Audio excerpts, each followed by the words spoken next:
살아오시면서 아마 선물을 받아보신 적이 많이 있으실 겁니다. 여러분 생애에서 가장 기억에 남는 선물이 있으시다면 혹시 무엇입니까? 여러분 해마다 성탄절 때가 다가오면 아이들은 선물 받기를 기대하면서 산타클로스 할아버지를 기다리곤 했습니다. 사람들은 누구나 선물을 받는 것도 좋아하고 또 어떤 사람은 사랑하는 사람들에게 선물을 주는 것도 좋아합니다. 사실 우리 하나님 아버지께서는 2000년 전에 온 인류에게 가장 큰 선물을 이미 주신 줄로 믿습니다. 그 선물이 무엇인지 아시죠? 바로 예수 그리스도이십니다. 로마서 1장 11절 말씀 우리 함께 읽겠습니다. 시작. 내가 너희 보기를 간절히 원하는 것은 어떤 신령한 은사를 너희에게 나누어 주어 너희를 견고하게 하려 함이니. 사도 바울이 로마 교회 교인들에게 편지를 쓰면서 교인들을 간절히 보기를 원하는데 그 이유가 뭐냐면 어떤 신령한 은사, 이 신령한 은사란 말은 신령한 선물을 나누어 주어서 그들을 견고하게 하려고 그들을 보고 싶다 한 겁니다. 도대체 무슨 신령한 은사를 주어서 로마 교회 성도들을 견고하게 하겠다는 건가?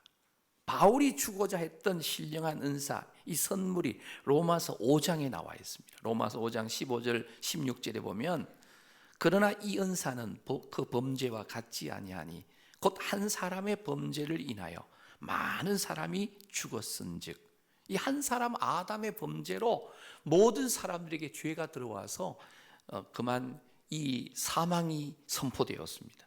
하지만 또 한 사람인 예수 그리스도의 은혜로 많은 사람에게 선물이 왔습니다.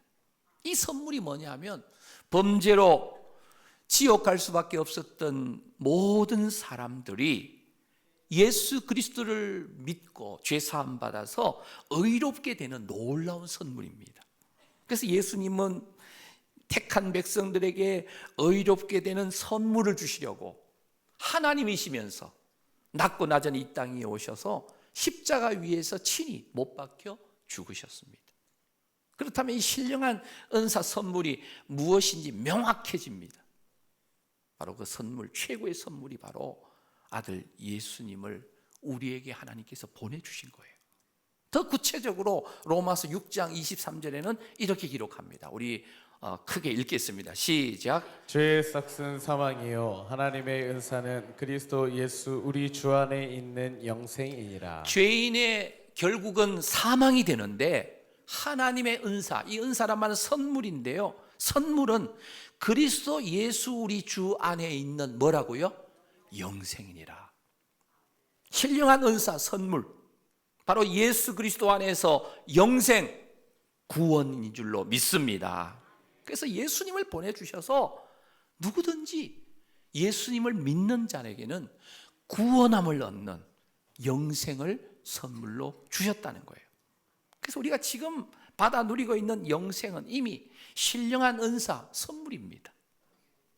우리는 방언 은사나 어떤 신유 은사나 예언이나 무슨 특별한 신비한 환상을 봐야만 은사를 받았다라고 생각하는 경우가 많은데 일단 예수 그리스도를 믿음으로 구원을 받고 영생을 받았다면 이미 은사를 받은 줄로 믿으시기를 바랍니다. 예수님을 구주로 믿고 고백하는 우리, 지금 우리 주 예수님의 그 죽으심으로 주어진 신령한 은사, 영생을 선물로 받았고 이 영생을 이미 우리가 누리고 있는 줄로 믿으시기를 바랍니다. 오늘 본문은 이 신령한 은사인 구원, 영생을 선물로 받은 성도에게 또 주어지는 은사가 있다는 것을 우리에게 알려줍니다. 성령께서 주시는 이 은사를 헬라어, 이 그리스어로 카리스마라 그래요. 카리스마. 이 카리스마 은사는 무상으로 주어진 것이라는 의미예요. 하나님의 자비와 하나님의 사랑에서 오는 무상으로 주시는 선물을 바로 이 카리스마, 이 은사라고 그래요. 여러분, 예수님을 믿는 주님의 자녀들은 모두가 성령 하나님으로부터 이미 영적 은사를 받은 줄로 믿습니다. 그래서 각자 받은 은사는 각각 다르지만 은사는 모두가 다 귀하고 중요합니다. 오늘 이 본문 우리가 함께 교독했던 이 본문 말씀 8절부터 10절을 보게 되면 9가지 은사가 나와요. 거기 보면 이 지혜의 말씀, 어떤 사람에게는 지식의 말씀, 또 성령으로 믿음을, 또 병 고치는 은사, 능력 행함, 예언, 영들 분별, 각종 방언 말함, 방언들 통역함, 이 9가지가 나와요. 로마서 12장에도 보면 여기 나오지 않는 또 다른 은사를 소개하는데, 예언의 은사는 오늘 본문에도 나와 있지만 그 다음에 섬기는 은사, 섬김의 은사가 중요해요. 사실 은사는 다 섬기라고 주신 거죠. 가르치는 은사, 우리 주일학교 교사로 또 목자로 이 청지기로 임명받아서 가르치는, 또 권사님들의 역할은 주로 위로하고 권면하는 위로의 은사, 긍휼의 마음이 많은 사람 구제하는 은사, 다스리는 은사, 이런 여러 가지 은사가 있어요. 그래서 은사는 성경에 기록된 것 이상의 다양한 은사가 있다라는 겁니다. 그래서 여러 가지 다양한 은사가 있는데, 어떤 특정한 사람들이 특정한 능력을 발휘하는 게 은사가 아니라, 성도라고 한다면 누구나 한두 가지 이상의 은사가 하나님으로부터 받았다는 거예요. 예수 그리스도를 확실하게 믿습니까? 그렇다면 예수 그리스도를 믿는 성도는 성령을 받은 사람이에요. 성령 받은 사람들은 누구에게나 성령님께서 은사를 주셨다는 거예요. 난 은사가 없는데요? 아니요. 은사가 없는 게 아니라 내가 은사가 무엇인지를 모르는 것뿐이에요. 그래서 사도 바울은 고린도전서 7장 7절에서 이렇게 표현합니다. 우리 함께 읽겠습니다. 시작. 나는 모든 사람이 나와 같기를 원하노라. 그러나 각각 하나님께 받은 자기의 은사가 있으니 이 사람은 이러하고 저 사람은 저러하니라. 각각 하나님께 받은 자기의 은사가 있답니다. 이 사람은 이러하고 저 사람은 저러하다. 무슨 표현이에요? 은사는 하나님께서 자기 백성에게 주시는 선물입니다. 우리 가운데 은사를 받지 않은 사람은 단 한 명도 없어요. 영생의 은사와 더불어서 어떤 분은 잘 섬기는 은사, 어떤 분은 잘 가르치는 은사, 어떤 사람은 긍휼을 베풀며 또 구제하는 은사, 위로하는 은사, 우리 찬양대원들은 찬양하는 은사, 사청 식당에서 이 시간에 국수를 삶으며 준비해 주시는 우리 많은 봉사자들은 대접하는 은사, 섬기는 은사. 만약에 모두가 다 찬양하는 은사만 받았다면 찬양 소리는 터져나왔는데 찬양이 끝나면 사청에 가면 먹을 것이 없는 거예요. 교회 안에 다양한 은사를 주신 거예요. 그런데 세상의 분위기는 항상 경쟁 속으로 집어넣습니다. 누가 더 크냐? 누가 더 많이 가졌냐? 누가 더 높으냐? 누가 더 실세냐? 누가 더 힘이 있느냐? 하면서 줄을 세우려고 하는 거예요. 하지만 우리 성령 하나님으로부터 온 모든 은사는 하나님께로부터 온 것이기 때문에 모든 은사가 소중하고 귀한 겁니다. 오늘 본문 이 고린도 교회는 정말 문제가 많았던 교회임에도 불구하고 성령 하나님의 강한 역사가 있어서 성령의 은사가 불릴 듯 일어난 교회였습니다. 그런데 이 불릴 듯 일어난 성령의 은사, 이 다양한 은사가 꼭 고린도 교회의 갈등의 원인이 되었습니다. 서로의 은사를 서로 존중하고 귀하게 여겨주고 서로 이렇게 위해줘야 되는데 존중하지 못했어요. 자신이 받은 은사가 우월하다고 우월성을 주장해요. 그러니까 교회 안에 갈등이 생긴 거예요. 사실 예전만큼은 아니지만 오늘날 우리 한국 교회 안에도 여전히 이 논란 속에 있는 것이 바로 은사 문제예요. 오늘날에도 어떤 신유의 은사가 있느냐, 오늘날에도 방언이 계속되느냐, 오늘날에도 여러 가지의 요즘 예언의 은사를 한다는 사람이 있고요, 귀신을 쫓아내는 축사하는 은사가 있고 여러 가지 은사에 대해서 지금도 논쟁이 수없이 일어나고 있습니다. 은사하면 사람들이 어떤 생각을 가져요? 어떤 큰 대규모 집회에서 방언 기도를 하면서 열광하는 그런 집회 장면을 떠올리지 않습니까? 신유 집회에, 큰 집회에서 어떤 사람이 목발을 짚고 왔다가 치유받았다면서 목발을 막 흔들면서 펄쩍펄쩍 뛰는 모습, 아니면 어떤 설교자가 강단 위에서 흰 옷을 입고 어떤 나라와 어떤 사람을 향해서 예언하는 듯한 그런 모습들. 은사하면 우리는 좀 평범하게 생각하지 않고 유별나게, 좀 별나게 신앙생활하는 사람들이 추구하는 것이라는 생각을 가지는 경향이 있습니다. 그래서 왠지 은사 그러면 거부감이 생기고 이단적인 요소가 냄새가 나는 그런 정도로 여길 때가 많아요. 이런 모습은 사실 은사에 대해서 너무 우리가 몰라서 오해 때문에 생기는 현상이에요.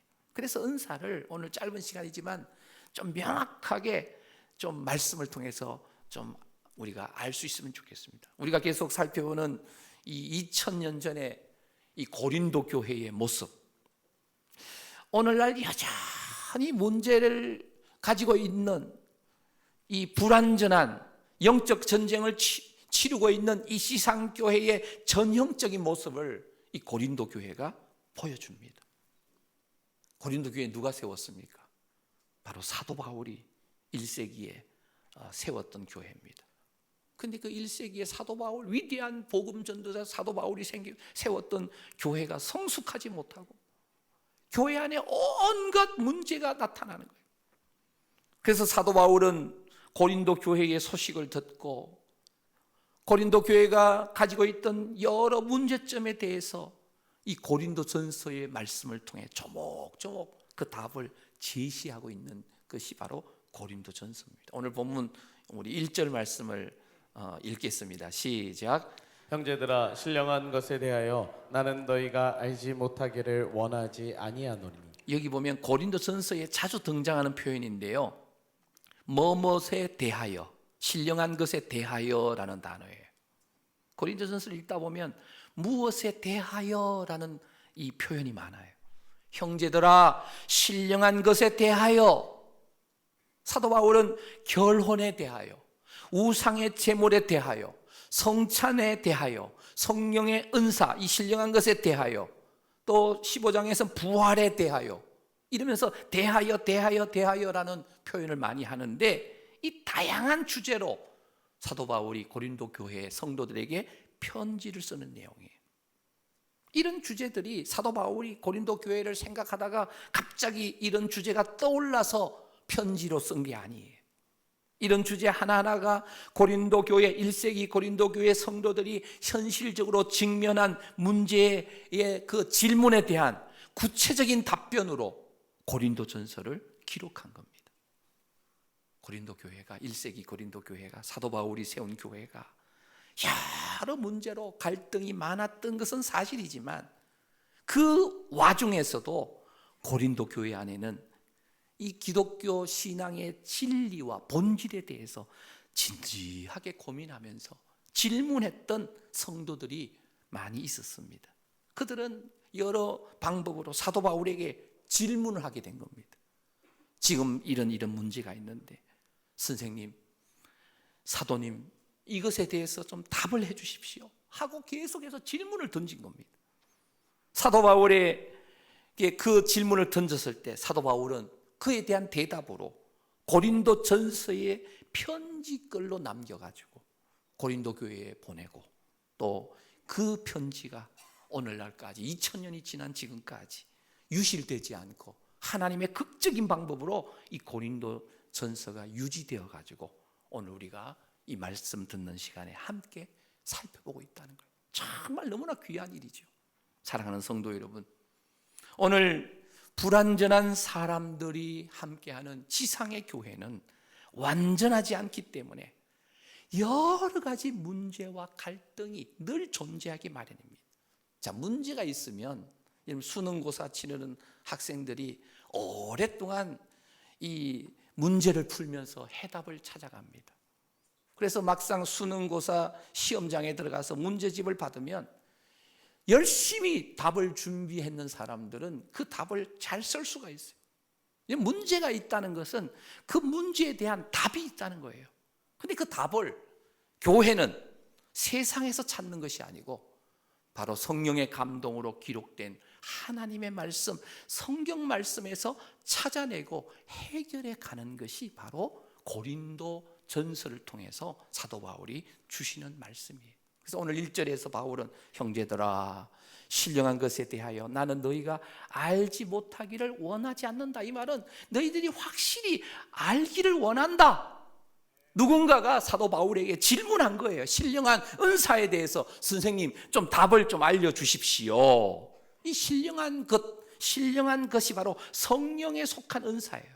성령의 은사에 대해서 좀 시원한 답 좀 주십시오. 교회 안에 많은 갈등이 있습니다. 모두가 다 자기가 받은 은사가 최고라고 하면서 우월성을 강조하면서 교회가 늘 시끄럽습니다.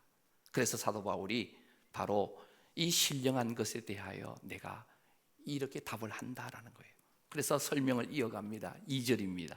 2절 말씀 우리 함께 읽겠습니다. 시작. 너희도 알거니와 너희가 이방인으로 있을 때에 말 못하는 우상에게로 끄는 그대로 끌려갔느니라. 고린도 교회 성도들이 예수 믿기 전에 이방인으로 있었잖아요.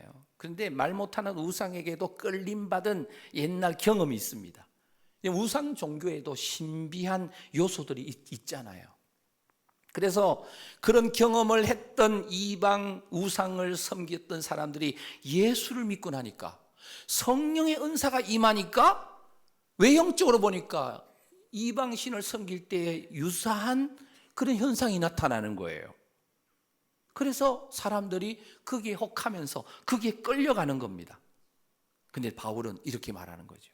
아무리 신령하더라도 성령에 속한 것이 아니면 절대로 거기에 끌려가서는 안 된다라고 말씀하는 것이 오늘 본문 말씀이에요. 오늘 영생의 은사뿐 아니라 각종 다양한 은사를 주시는 분이 누구십니까? 성령을 이 은사를 주시는 분은 이 다양한 은사를 주시는 분은 오늘 이 본문 속에 10번 이상 계속 반복 말씀하시는 그 문구가 성령으로 성령을 따라 이런 식으로 표현되어 있습니다. 은사를 우리에게 주시는 분은 성령 하나님이신 줄로 믿습니다. 성령님께서 주시지 않으면 우리는 은사를 받을 수가 없어요. 고린도전서 12장 3절 말씀 우리 함께 읽겠습니다. 시작. 그러므로 내가 너희에게 알리노니 하나님의 영으로 말하는 자는 누구든지 예수를 저주할 자라 하지 아니하고 또 성령으로 아니하고는 누구든지 예수를 주시라 할 수 없느니라. 예수님을 믿지 아니하는 사람들은 예수님을 어떤 사람으로 알고 이렇게 말을 하느냐 하면 예수님은 십자가에 못 박혀 죽으신 이 흉악한 죄인이라는 거죠. 저주받은 자라는 거죠. 구약의 율법대로 저주받은 자, 나무에 달린 자마다 저주받은 자라는 거예요. 그런데 하나님의 영이 임한 사람들은 누구든지 예수님을 저주받은 사람으로 말하지 않는다는 거예요. 성령으로 아니하고는 누구든지 예수님을 주님이라고 고백할 수가 없다는 거예요. 사랑하는 우리 성도 여러분, 예수님을 믿습니까? 예수님을 믿는다고 아멘 하신 분들은요, 마음속에 누가 계시냐면 성령님이 오신 줄로 믿습니다. 성령님이 오셔야만 예수님이 나의 구세주요 나의 주인으로 고백할 수 있는 줄로 믿습니다. 성령에 속했는지 아니면 다른 악한 신에 속했는지 구분할 수 있는 가장 기본적인 기준이 뭐냐면 예수님이 나의 구세주요 주인이신가를 고백하느냐 고백하지 않느냐에 보시면 돼요. 십자가에 죽으시고 부활하신 예수님을 바로 나의 구세주로 고백하는 것은 성령님의 역사가 아니면 절대로 일어날 수가 없다는 거예요. 성령 하나님께서 선물로 주시지 않으면 예수님이 나의 주님이라고 고백할 수가 없다는 거예요. 그래서 가장 큰 선물은요, 예수님을 저주받은 자라 하지 않고 나의 구세주요 나의 주인으로 받아들이는 이 믿음이 가장 큰 선물이라는 사실을 우리가 믿으시기를 바랍니다. 여러분, 이런 분들 있잖아요. 일평생 불신자로 사시다가 주님을 거부하며 사시다가 죽음이 임박했을 때 극적으로 이 예수님을 영접하고 이렇게 세상을 떠나서 천국으로 가시는 그런 어르신들이 가끔 계세요. 믿음의 자녀들이, 부모님이 이제 죽음이 가까이 다가왔을 때 이대로 그냥 돌아가시면 지옥행이 분명한데 너무나 안타까워서 예수님을 영접하도록 도와달라고 목사님에게 요청을 하는 거예요. 저도 그런 경험이 여러 번 있는데요. 오래전의 일입니다만 우리 병원에 어떤 어르신이 위독하다고 해서 아드님 집사님에게 연락이 와서 제가 찾아갔습니다. 위독하다고 해서 찾아갔는데 또 다시 소생하셔가지고 이 입원실에서 신문을 보고 계세요. 제가 인사를 하고 들어갔더니만은 물론 이제 아드님 집사님이 같이 계셨으니까 제가 예수님에 대해서 설명했더니만은 더 이상 길게 이야기하지 말고 빨리 왔으니 목사 양반 기도나 해주시고 빨리 가시라는 거예요. 그래서 내가 말씀을 전하다가 뭐 더 이상 말을 못하게 하니까 기도만 해주고 돌아왔어요. 나올 때 그 아드님 집사님 그래요. 어제만 해도 너무너무 이렇게 위독하셨는데 오늘 오전에 이렇게 다시금 소생하셨다고. 그게 또 한 주간 정도 지나간 것 같아요. 또 오라고 해서 또 갔어요. 가니까 똑같이 또 신문을 보고 계세요. 돌아가실 분 같은 분이 다시 소생하신 거예요. 그래서 똑같이 그걸 말씀을 하세요. 내가 일평생 예수님을 안 믿었는데 지금 와서 예수님 믿으면 내가 예수님 앞에 면목이 없다고, 나는 이대로 그냥 죽어야 된다고 이 말씀하시면서 기도만 하고 가라 그래서 또 기도만 하고 돌아왔어요. 세 번째 또 부르셨습니다. 그 아드님 집사님이. 갔더니만은 이제는 앉아 계신 게 아니라 정말 누워 계세요. 누워 계시는데 제가 하니까 이렇게 눈을 뜨셨다가 눈을 지그시 감으세요. 그러고 나서 또 진지하게 예수님에 대해서 짧은 시간이지만 전했습니다. 그리고 나서 제가 기도하자고 하니까 눈은 감고 계시니까 그래서 기도를 하는데 제가 기도하다가 눈을 살짝 뜨면서 그 어르신을 바라봤는데 이 눈가에 눈물이 맺혀서 흘러내리는 걸 봤어요. 그리고 나서 제가 기도를 마무리하고 그 다음에 끝나고 나서 다시 한번 물었어요. 어르신, 예수 그리스도를 믿으면 이게 돌아가셔도 천국 가십니다 하면서 예수님을 구세주로 영접하고 말씀을 하기 힘들면 고기라도 끄떡이 주시면 좋겠다고, 아니면 예라고 대답하시면 좋겠다고 딱 질문하니까요 고개를 끄떡이면서 아주 작은 소리로 예라고 대답하시는 거예요. 그리고 나서 제가 돌아왔는데 그날 저녁에 소천하셨습니다. 영원한 천국에 가셨어요.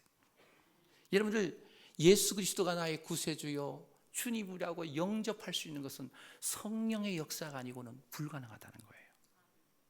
성령 하나님께서 그 영혼을 한편 강도처럼 마지막 순간 예수님을 구세주로 영접하도록 은혜를 베풀어 주실 때에 예수님을 영접하고 구원받을 수 있는 줄로 믿습니다. 사랑하는 성도 여러분, 우리가 예수 그리스도를 믿는다는 것 얼마나 놀라운 하나님의 축복인지 몰라요.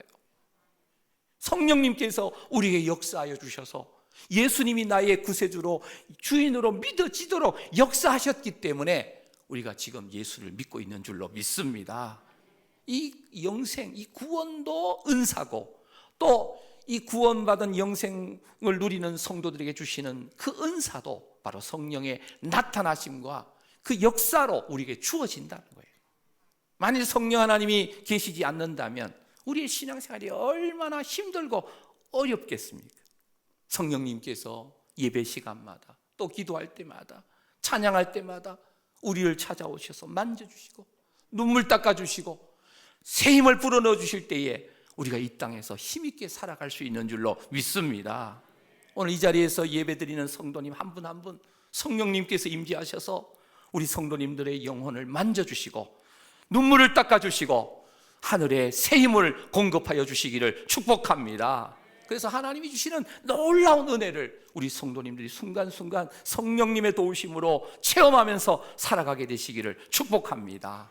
같은 성령의 은사를 통해 주어지는 직분과 사역이라고 해도 모두 똑같거나 획일적이지 않다라고 오늘 본문 4절부터 6절에서 이야기합니다. 우리 함께 4절부터 6절 말씀 읽겠습니다. 시작. 은사는 여러 가지나 성령은 같고 직분은 여러 가지나 주는 같으며 또 사역은 여러 가지나 모든 것을 모든 사람 가운데서 이루시는 하나님은 같으니. 은사나 직분이나 사역이 여러 가지지만 성령님은 같고 주님도 같으시고 또 모든 사람 가운데서 이루시는 하나님은 같은 분이라는 거예요. 성령 하나님께서 신령한 선물인 영생의 은사와 각종 다양한 은사를 우리에게 주셨는데 이 모든 사람 가운데서 이루어 가시는 분이 성령 하나님이 주셨고 또 하나님께서 이루어 가신다는 거예요. 근데 이 성령의 은사를 왜 주셨냐는 거예요. 오늘 7절에 그 답이 나와 있습니다. 7절 말씀 우리 함께 읽겠습니다. 시작. 각 사람에게 성령을 나타내심은 유익하게 하려 하심이라. 각 사람에게 성령을 나타내셨다. 우리 안에 내주하시는 성령님, 우리 안에 성령님이 내주하고 계심을 믿습니까? 그 성령님이 계셔야 예수님을 구세주로 영접하고 고백할 수 있다니까요. 그래서 성령님은 우리의 마음을, 우리의 영혼을 성령의 전으로 만드셔가지고 우리 안에 동거하고 내주하고 계시는 줄로 믿습니다. 그래서 예배 끝나고 나갈 때 성령님 다음 주에 와서 뵙겠습니다가 아니에요. 우리 안에 계신 성령님이 여러분들과 함께 이 성전 문을 나서서 교회 문을 나서서 함께 동행하는 줄로 믿습니다. 내일부터의 하루의 삶 속에서도 성령님은 우리와 함께 동거, 동행, 동역하시는 거예요. 사람의 생각, 경험, 지식으로 살지 말고 성령이 공급하여 주시는 능력으로 우리에게 주어진 모든 삶을 살아갈 때에 하나님의 역사하심은 힘으로 승리하는 삶을 살게 될 줄로 믿습니다. 그래서 무엇보다도 삼위일체 하나님께서 한 몸이시듯이 오늘 예수 그리스도를 믿는 모든 성도들 성령 안에서 내주하시는 성령의 역사로 말미암아 은사는 다양하지만 성령 하나님께서 믿음으로 이끌어 가시기에 우리의 은사를 통해서 다른 사람들을 유익하게 하려 하신다는 거예요. 유익하게 한단 말은 이 은사를 주신 이유가 섬기도록 주신 은사라는 거예요. 나 자신의 유익만이 아니라 공동체의 유익. 내가 목장 안에 있으면 내가 있는 그 목장이 모두가 유익해지는 거예요. 은사를 섬기는 은사로 사용할 때에 그게 가능하다는 거예요. 그래서 무엇보다도 은사는 어떤 우월감을 나타내거나 다른 사람들을 어떤 제압하거나 다른 사람들을 이렇게 힘들게 하라는 게 아니라 공동체의 유익을 위해서 은사는 바로 섬기도록 주셨다라는 거예요. 이것을 잘 활용할 때 우리 성도님들이 계시는 곳곳에 죽어가던 영혼, 생명이 살아나고 또 그 모든 공동체가 새로운 연합을 이루어서 하나님을 기쁘시게 하는 그런 아름다운 공동체로 나아가게 될 줄로 믿습니다. 그래서 은사는 한마디로 섬기도록 주신 거예요. 자신을 드러내는 수단이 아니라 하나님의 나라와 교회 공동체를 든든하게 굳건하게 세워가도록 섬기도록 주신 은사. 모든 성도가 겸손하게 그 주신 은사, 나 같은 죄인 살리신 주의 은혜 놀랍습니다 라면서 섬길 때에 그 공동체가 더욱 아름다운 공동체로 굳건하게 세워져 가게 될 줄로 믿습니다. 은사를 많이 받았으면 어떻게 해야 될까요? 더 많이 섬겨야 된다는 거예요. 자신이 가진 재능, 다른 사람들에게는 없는 은사라는 사실을 기억하고 내가 그 은사를 받았으니까 더 많이 섬겨야 된다는 거예요. 만약에 성령님께서 섬기도록 주신 은사인데 섬기지 않고 묵혀두면 어떻게 할까요? 섬기지 않는 은사는 나도 모르는 사이에 하나님께서 거두어 가시는 거예요. 그러므로 사랑하는 성도 여러분, 어떤 은사를 가졌던지 간에 성령님께로부터 받은 은사라고 확신한다면 그 은사를 다른 사람의 유익을 위해서 공동체를 굳건하게 세우기 위해서 최선을 다하여 섬기시는 우리 모든 성도님들이 되시기를 축복합니다. 우리 찬양대 찬양 매주마다 너무 수고 많으신데 찬양으로 섬기고 반주로 섬기고, 모두가 또 찬양대원 하면 안 되죠. 청소로 섬기는 분이 있고, 사청 식당에서 음식을 준비하며 섬기는 분이 있고, 추운 날씨 가운데지만 이 주차 봉사로 섬기는 분도 있고, 또 운전 봉사로 섬기고, 주일학교 교사로, 또 곳곳에서 정말 이 카페테리아에서 또 커피를 이렇게 제공하면 섬김으로, 모두가 성령님이 주시는 은사예요. 성령이 주신 그 은사를 섬김으로 사용할 때 하나님께서 영광 받으시고, 또 우리 자신에게도 놀라운 기쁨이 넘치게 될 줄로 믿습니다. 그래서 자신이 받은 은사를 가지고 자랑해서는 안 돼요. 자신의 능력으로 생겨난 은사처럼 교만해서도 안 됩니다. 모든 것이 다 하나님의 은혜로 주어진 줄로 믿습니다. 우리 몸에 다양한 지체들이 몸에 연결되어 있죠.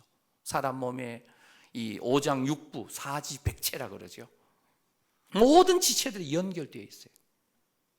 교회도 다양한 은사들이 이 교회, 주님의 몸된 교회의 지체로 연결되어 있습니다. 몸에 연결된 지체가 그 어느 것도 자신을 자랑해서는 안 돼요. 눈이 손을 향해서 너 쓸데없다 이렇게 말해서 안 돼요. 머리가 발을 향해서 너 쓸데없다 이렇게 말해서도 안 돼요. 12장 12절 이하에 있는 내용이 바로 그런 내용이에요. 몸의 각 지체는 서로 보완하고 서로 돌보아 주는 거예요. 몸에 있는 지체들이, 손과 발이 서로 싸우거나 눈과 코가 서로 비웃으면서 왜 그렇게 못생겼냐 하면서 싸우지 않는다는 거예요. 고린도전서 12장 25절에 이런 말씀이 있어요. 우리 함께 읽어봅니다. 시작. 몸 가운데서 분쟁이 없고 오직 여러 지체가 서로 같이 돌보게 하셨느니라. 예, 몸 가운데서 분쟁이 없다는 거예요. 여러 지체가 서로 같이 돌보게 하셨다는 거예요. 길을 가다가 돌뿌리에 걸려 넘어졌어요. 발등이 까져버렸습니다. 피가 납니다. 그럼 어떻게 해야 돼요? 손이 야 좀 조심하지 왜 그러냐 이런 게 아니라 손이 발등을 보면서 불쌍히 여겨요. 발등이 까져서 피가 나고 아픈데 어디가 같이 아파요? 손이 아파요. 이런 손가락 끝에 조그만 가시가 하나 박혀도 온몸이 아프잖아요. 그러면 손이 어떻게 해요?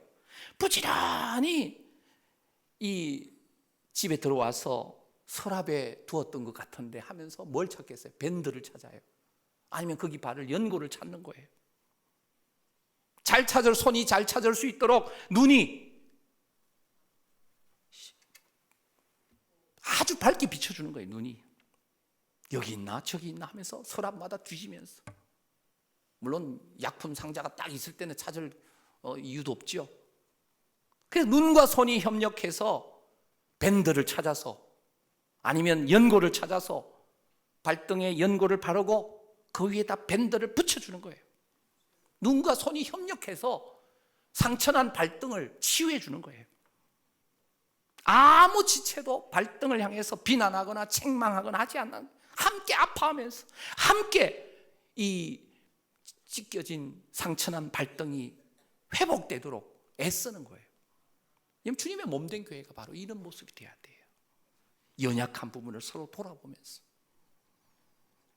사랑하는 성도 여러분, 내가 어떤 은사를 받았든지 간에 자랑거리가 아니라 섬김의 자리가 되어야 된다는 사실을 믿으시기를 바랍니다. 섬기도록 성령 하나님께서 주신 거예요. 그래서 서로 잘 섬겨야 돼요. 고린도 교회 안에 다양한 은사를 가진 자들이 은사를 가지고 남을 판단하고 자신이 받은 은사가 최고라 그러고, 그러니까 문제가 생긴 거예요. 그래서 사도 바울이 아니야, 은사는 섬기도록 주신 거야. 공동체 유익을 위해서 주신 거야. 그렇게 말해요. 사랑하는 성도 여러분, 1절 말씀에 고린도 교회 성도들이 이 신령한 것에 대해서 나는 너희가 알지 못하기를 원하지 않는다, 이 말은 확실히 이제 알아야 된다. 바울의 소원대로 우리는 은사에 대한 무지를 다 벗어버려야 돼요. 교회에는 다양한 은사를 가진 분들이 많아요. 그런데 똑같은 은사를 가진 사람만 있는 게 아니에요. 나에게 있는 은사가 다른 분들은 가지고 있지 않는 경우, 내가 가진 은사를 최선을 다해서 사용해가지고 교회 안에서 형제와 자매들을 섬기고 공동체를 섬겨야 됩니다. 성령 하나님은 영생의 은사 외에도 다양한 은사를 모두에게 주셨다는 거예요. 오늘 본문 마지막 절 11절에 이런 말씀이 있어요. 우리 같이 읽어보겠습니다. 시작. 이 모든 일은 같은 한 성령이 행하사 그의 뜻대로 각 사람에게 나누어 주시는 것이니라. 한 성령이 행하사, 같은 한 성령이 행하사 그의 뜻대로 각 사람에게 나눠 주신 거래요. 이 말을 뒤집으면 우리는 그냥 그 은사를 맡은 자들일 뿐이라는 거예요. 맡았다는 것은 뭘 전제합니까? 맡겼다는 것은 무언가 하도록 맡겼다는 거예요. 이타적으로 섬기도록, 봉사하도록, 공동체 유익을 위하도록 이 은사를 주셨다는 거예요. 그래서 무엇보다도 나는 잘하는데 너는 왜 그렇게 못하냐? 나는 찬양 잘하는데 너는 왜 그렇게 엄치냐? 이래서는 안 된다는 거예요. 내가 잘하는 것을 계속해서 섬기시면 되는 거예요. 기쁨으로 말입니다. 억지로가 아니라 자신이 가진 은사를 기쁨으로 감당하며 섬길 때 보완이 되고, 그리고 아름다운 주님의 몸으로, 공동체로, 하나님을 기쁘시게 하는 공동체로 회복되어진다는 사실을 믿으시기를 바랍니다. 고린도전서 12장, 13장, 14장을 은사를 다루고 있어요.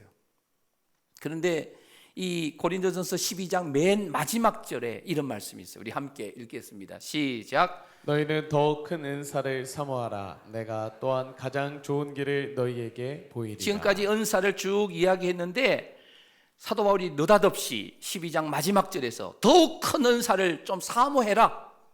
내가 또한 가장 좋은 길을 너희들에게 보여주겠다. 병 고치는 은사, 통역하는 은사, 예언하는 은사, 이런 은사들도 대단하지만 더 큰 은사를 너희들이 좀 사모하고 구해야 된다. 그러면서 12장 끝을 딱 맺습니다. 그리고 나서 12장 다음에 몇 장이 와요? 13장이에요. 이 고린도전서 13장도 은사에 대해서 이야기하는데, 은사에 대해서 이야기하면서 어떤 은사죠? 사랑의 은사를 이야기해요. 사랑의 은사. 누구나 구해야 되고 사모해야 되는 더 큰 은사를 이야기하겠다. 더 큰 길을 너희에게 보여주겠다. 방언의 은사도 필요하고 신유, 통역, 예언 이런 은사도 귀하지만 누구에게나 필요한 은사는 아니다. 그러나 이 더 큰 은사는 모든 예수 그리스도를 믿는 모든 사람들이 사모해야 되고 함께 가져야 될 은사란다. 그 가장 큰 은사, 그 좋은 길이 뭐냐? 바로 하면서 13장에서, 고린도서 13장에서 사랑에 대해서 이야기하는 거예요. 하나님은 사랑이시라. 예수님이 우리에게 하나님께서 보내신 사랑의 선물인 줄로 믿습니다. 예수님이 이렇게 말씀하셨죠. 내가 곧 길이요 진리요 생명이다. 그래서 예수님에게로부터 나오는, 성령님에게로부터 나오는 모든 은사 우리에게 다 필요하겠지만 누구나 사모해야 되는 가장 큰 은사, 그게 뭐다? 바로 사랑의 은사라는 거예요. 무슨 사랑? 바로 하나님의 사랑, 예수님의 사랑의 은사라는 사실이에요.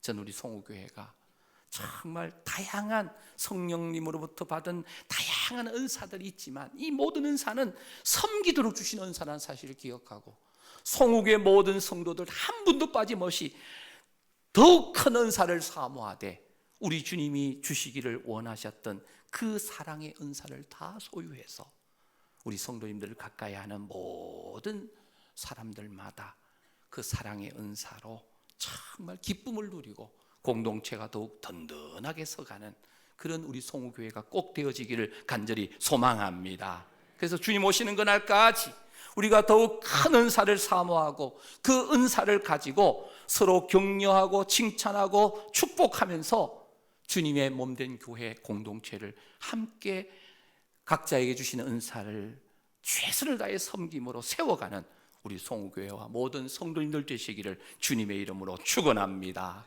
성령님께서 우리 가운데 내주하시면서 이 역사들을 이루어 가신다는 사실이, 성령님이 우리 안에 계시면서 우리 찬양의 가사처럼 허무한 시절 지날 때에 깊은 한숨 내쉴 때 그런 풍경 보시며 탄식하는 분이네. 그와 같이 너희를 버려두지 않겠다. 내가 너희와 영원히 함께하리라. 내주하시겠다는 거예요. 억눌린 자, 갇힌 자, 자유함이 없는 자, 피난처가 되시는 성령님이 계시네. 주의 영이 계신 곳이 참 자유가 있다네. 진리의 영이신 성령님이 오셨네. 저는 우리 송호교회 공동체 안에 진리의 영이신 성령님이 충만하게 역사하셔서 우리 각자에게 주신 섬기도 주신 은사를 활용할 뿐만 아니라 더욱 큰 은사인 사랑으로 서로 섬겨서 주의 몸된 교회가 아름답게 회복되어지고 더욱 하나님을 기쁘시게 하는 예수사랑 제자 공동체로 이 지역사회에 죽어가는 영혼들을 살리는 송호교회 공동체가 꼭 되어지기를 주님의 이름으로 축원합니다.